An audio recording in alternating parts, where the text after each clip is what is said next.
We often have the best intentions when it comes to housework, but sometimes decluttering just feels so incredibly hard. So I'm gonna give you today a quick win. I'm a mom of two, and 3 years ago I was struggling with my stuff. And honestly, decluttering my home was the best thing I've ever done. And maybe you need this today to make you see that your home doesn't suck. It just needs some minor changes. So I'm going to share with you 15 super easy, no risk, no regrets later sort of experiments that you can try today or maybe this week that will make your home just a tiny bit easier to manage. So I'll give you quickly the 3-step method and then we'll go into each of the experiments. The first step is simply source a box. You can add more later if you need to, but just find one box to start with. Maybe you have some leftover from parcels you've received, or maybe you can ask a friend, or maybe you can use something you already have in your house. Just find a box, or even use a bin bag if you prefer that. Should be fairly easy. Step 2 is we're gonna go through the items I'm gonna mention, and we're going to pick some and store them away. And this is what I mean. This is no risk, no regrets later, because if you do decide that some of these things you actually want back, you actually missed, you can easily bring them back. But this is going to be your way to experiment what life feels like with less, without the big commitment of letting go of all this stuff that kind of feels like a big loss. So we're just going to start easy, and I think it will be an interesting experiment for you to try. This is how I started as well, and it was just eye-opening. Because step 3 is, as you do this process, you want to analyze how you feel. Like how you feel after each of these experiments that I'm going to share with you. Does life feel easier? Does it feel harder? Does it feel more convenient? Or does it feel like you're missing some things that you might want to bring back? So it's not about making any rush decisions that you're going to regret. It's just about taking some little steps that prove to you whether you need an item or not. When we look at a bunch of items on the floor or in a cupboard, it's so easy to come up with a million reasons why we need to keep that item, because it can be useful one day. Maybe we'll use it next summer. Maybe I have a wedding. Maybe my kid wants to play with it 2 years down the line. There are so many reasons we can give to ourselves to keep an item, but doing these experiments, I think, will change your perspective on some things. So let's run through the list. There are 15 experiments I'm going to take you around the house to show you. The whole point of this is not to overwhelm you. Just pick one thing, try it this week, see how it feels, and then maybe move on to the next. Let's go and start with the first experiment. Only keep one water bottle per person. And this might sound extreme, especially if you're used to having a lot of water bottles, which no judgment if that's the case, because I was there too. I had so many more than I needed, and it's just something we tend to accumulate in time. But I think if we try this experiment, you might be surprised at how little you actually need. So grab your box and put in there those water bottles that are extras. Choose your one favorite per person. Maybe it's, one for each of your kids, one for yourself, one for your partner if you have one, whoever is in your life. Just keep that one per person, and all of the other ones, put them in the box. And what we're going to do with the box is we're just going to store it away. So either it can be stored away in your shed, under your bed, in your loft, just anywhere that's out of reach that you're not gonna access it right away. The whole point of this experiment is to see what life feels like with less. We think often that the more things we have, the more convenient things will be, the easier life will be, the more abundant. But actually, there's this baseline of products that we need that make our lives easier and more convenient. And then once we have that kind of baseline, anything else you add on top of that actually doesn't make life easier. It makes it harder, because there's more to clean, more to store away, more to move around, more to stumble on when you open a cupboard, and it just makes things more annoying. It doesn't make things easier. Try it for a week. Try it for however long feels good for you, and let me know how you get on with it. I'm really curious to hear. The second experiment we're going to do is 10 mugs. So open up your mug cupboard, and I know this might be daunting because I used to have, I think at one point, over 40 mugs, maybe even more when I first started decluttering. So don't feel bad if you have a lot, because you're not alone. So many people have way more mugs than needed, and I think it's also the marketing. There's so many beautiful mugs out there.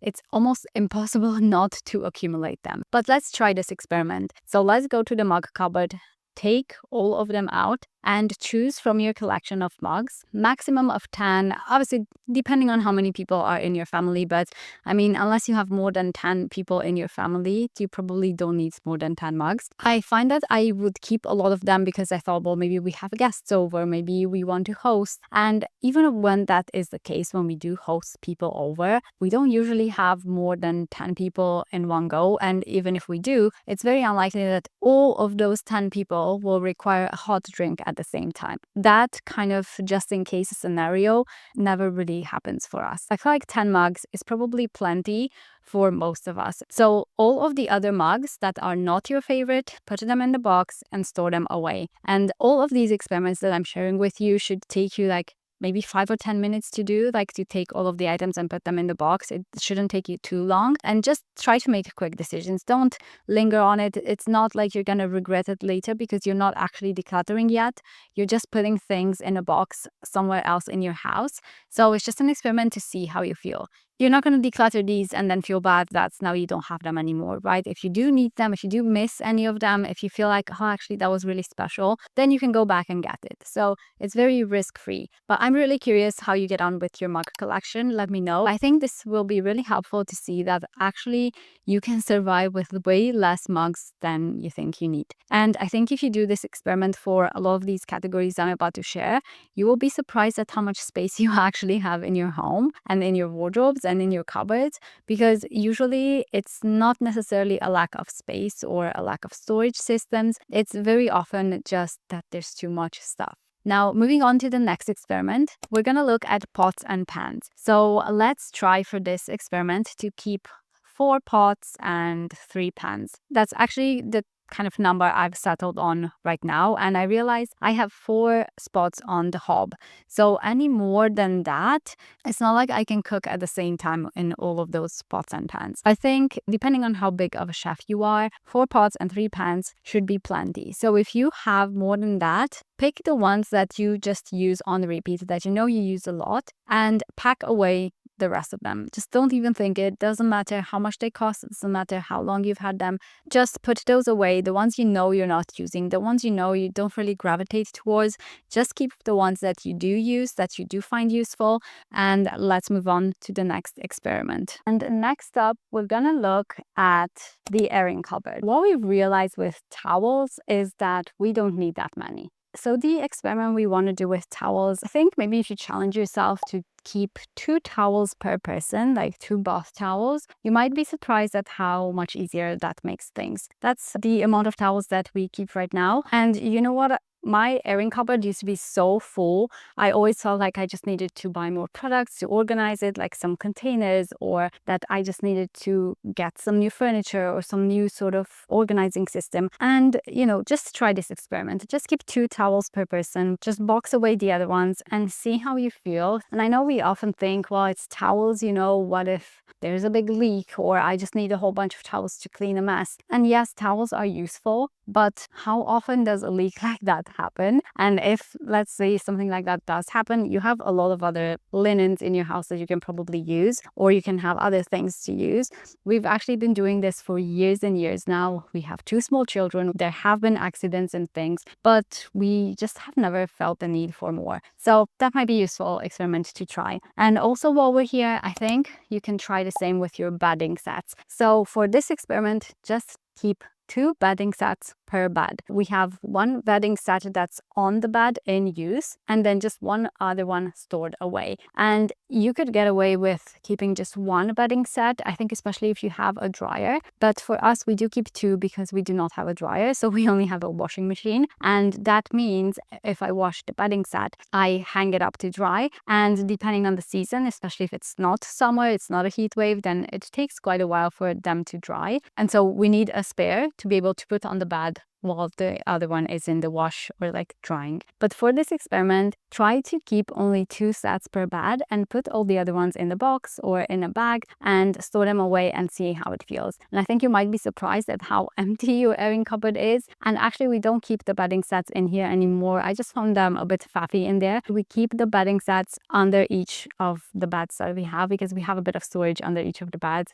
or in the kids' wardrobes as well in one of the drawers. So we found just a little storage space in each of the bedrooms to keep the bedding set that goes in that bedroom. In our airing cupboard, we actually don't really have much in there. We have the towels, and I have an ironing board and a little iron, and then that's it. And that makes it so easy to organize because I don't really have to organize in there. I don't need storage products. I just need to put what belongs in there, which is the towels. Okay, my next experiment is clothes. When we look in our wardrobe, depending on your lifestyle, you might need different capsules. Like, for example, if you're a working mom or if you're a gym girly, if you have a uniform, things like that, maybe that can stay separate. But when we look at our main wardrobe, the things we wear on a daily basis, for me, I know especially as a work from home mom, I don't really need that much. Like, I don't need a uniform. I do have some active wears because I do work out, but I don't need to keep a ton of things. So let's see for this experiment if we can go with 40 pieces of clothing. And that does not include shoes or accessories, so we can keep those out of this. But looking at tops, bottoms, dresses, shorts, the things that are like in your main capsule wardrobe, I think 40 pieces-ish is usually plenty to keep the items that you like to wear, kind of have some variety, but also keep it streamlined. That's roughly the amount of pieces that I have per season. In the summer, I actually tend to have less because you don't need as many layers, which it's summer right now. For this experiment, try to keep 40-ish pieces. And again, don't count the shoes in this. This is just for actual clothes. See how you feel with less. And it's not necessarily so much about the specific number. If you feel like you're just slightly over, that's fine. This is not about being strict. I'm not about like extreme minimalism here, but looking at limiting the amount of items can really force you to see what you actually like to wear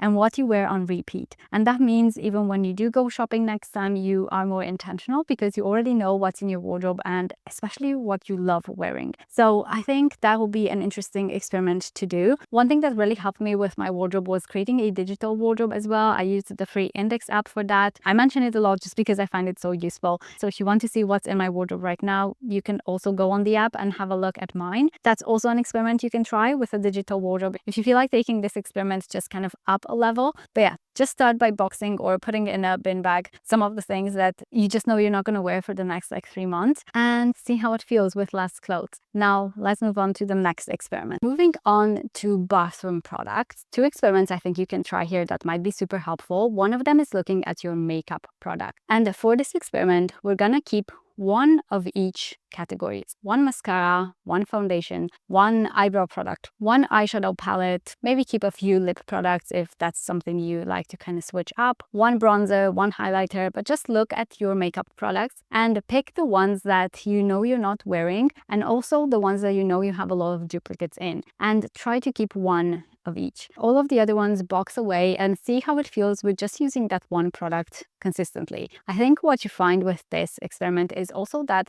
for one, you end up actually using your products because so many of us, and myself included, I used to do this so much. I would constantly buy new makeup products, new beauty products, new skincare products, and I would buy them even though I was maybe halfway done with the previous product I was using. And I would start using the new product because it's exciting, it's new, you want to see if you get any special results. And what ends up happening is the old one that's halfway empty just gets left behind, but you still keep it because you know it's not empty, and so it feels like a waste to throw it away. But then what's the point, right? Because we're not going to end up using all of those products, and we tend to pay so much more money for products than we actually need to. And I think that's such a shame because I know I wasted so much money by doing this. And so try this experiment and see how it feels to just have less products and have the products that you're actually using right now. And while we're looking at products, I think one experiment you can do is to get rid of the travel size products or all of those sample products. You don't have to declutter them completely and throw them away because that can feel wasteful, and it can be wasteful. I know sometimes we keep them thinking, well, when I next have a holiday, I will use these because I'll take them with me.